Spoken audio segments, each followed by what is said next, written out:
that the word first appeared due to a theological initiative from Constantine, who learned it from his pagan Gnostic background.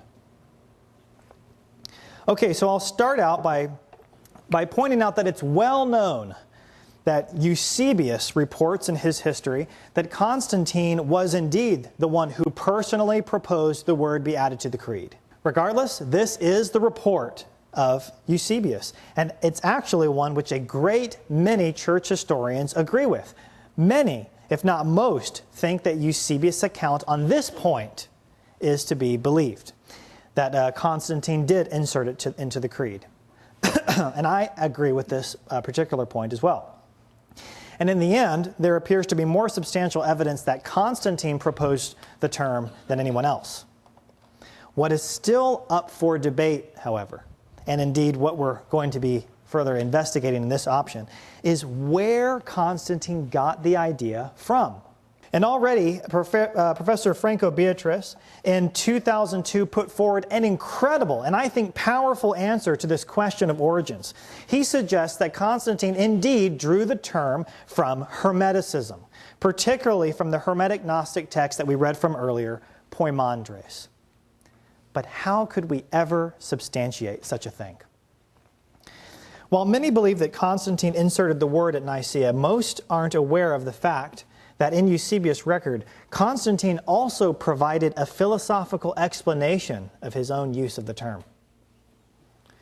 In Constantine's oration to the assembly, recorded by Eusebius, Constantine justifies the identification of Jesus Christ as God from God and Homoousios with the Father in the following way. Constantine invokes Plato, the greatest of the pagan philosophers, saying this: "For Plato himself declared with truth a God exalted above every essence. But to him he added also a second, distinguishing them as two, though both possessing one perfection, and the being of the second deity proceeding from the first." Now, Constantine's citation of Plato as justification for the establishment of Christian doctrine may already be concerning to some. But was it really Plato to whom the emperor appealed for justification? Let's investigate a bit further. As Beatrice points out, Constantine's explanation, quote, evidently has no relation at all with Plato's real doctrine. Indeed, as Beatrice reveals, the Plato recalled by Constantine is just a name used to cover over precisely the Egyptian and Hermetic theology of consubstantiality of the Logos Son with the Father. In other words, what you're reading here is a Hermetic interpretation of Plato. But where did Constantine ever learn to read Plato in this acutely Hermetic way? Lactantius was a man preoccupied with harmonizing the pagan and Christian worlds. He wrote lengthy defenses of Christian doctrine in which he appealed to pagan and Gnostic texts to substantiate Christian views. To defend Christianity from the Platonists who were attacking it, he opted to find the common ground between them. And in Hermeticism, he believed he had found that common ground. In fact, Lactantius enthusiastically quotes from Hermetic texts many times, and even directly quotes from Poimandres 14 times. Now, with Lactantius' grand purpose of establishing a theological relationship between Platonism, Hermeticism, and Christianity in view, it becomes easy to believe that he would have, as Constantine's religious advisor, shared these sentiments and insights with the emperor. But most importantly, almost mirroring Constantine's same quote about Plato, Lactantius himself says this, quote, Plato spoke about the first and second God. And then Lactantius says that Plato was only following the teaching of Hermes. This is just incredible, incredible evidence. And this provides the most direct and obvious path towards answering the question of how Constantine learned to read Plato in the Hermetic way that he did. He learned it from his advisor Lactantius. And just to substantiate this idea even further, there's still more evidence worth looking at that draws us towards this option, that Constantine learned the word from his Egyptian Hermetic background. Indeed, we can detect lines of evidence that actually connect Constantine to Egyptian theology, to Hermetic ideas both before and after the Council of Nicaea. Let's take a look.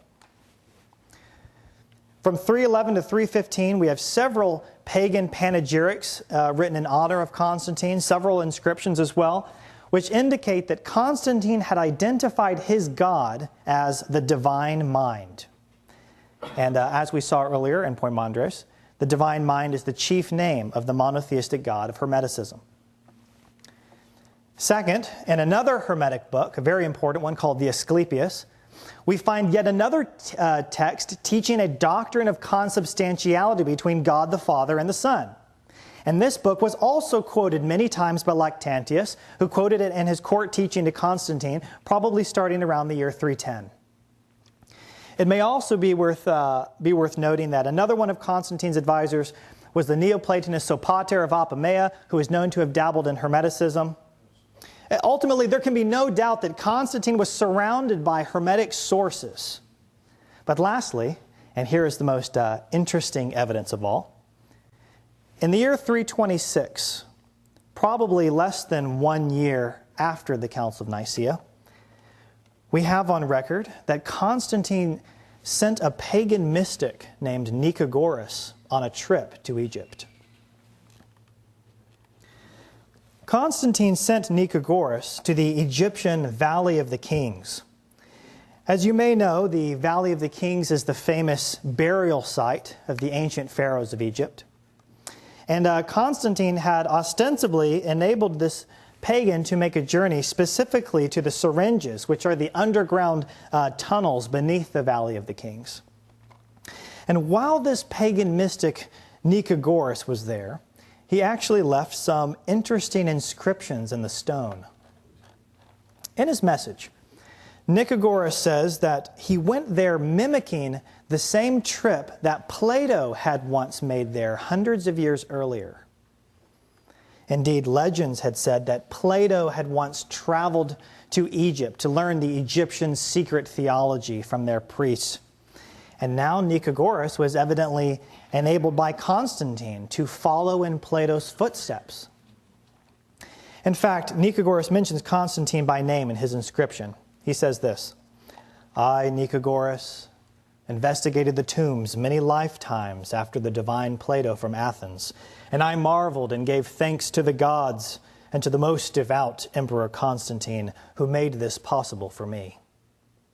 So again, we have Constantine, who by sending Nicagoras on this trip is perhaps demonstrating some interest in a link between Plato and Egypt. Constantine himself speaks of Greek philosophers who had traveled to Egypt to learn their doctrines from Egyptian priests. And to further establish the connection of this strange trip to the Homoousios of Nicaea, we can look at yet another inscription found in the area where Constantine sent Nicagoras. On the stone walls of the tunnels, just what do you think was found inscribed there? The word homoousios. Yes, the place where Constantine sent a pagan mystic to follow in Plato's footsteps in Egypt actually had homoousios on the wall in Greek. And not only that, but if you look at the full inscription, it sounds very much like Nicaea. There was a unique mind, and from him came the intelligent Logos, the eternally incorruptible Son, reflection of the intelligent Father, one with the Father, distinct from the Father only by name, but one with the Father and one from one, homoousios, eternally incorruptible. Just incredible. Again, the Logos, the Son, is homoousios with God the Father, just as we saw in the Hermetic text, just as we see in Constantine, and just as we see in Nicaea. So ultimately, we have several sources which connect Plato, Egypt, and Hermetic theology, which can all be traced to Constantine. Thus, in the end, the Egyptian Hermetic theology provides the most direct and obvious link between Constantine and homoousios. As Beatrice finally concludes, this demonstrates that, quote, the specifically theological use of homoousios should be traced back to its real Egyptian pre-Christian roots.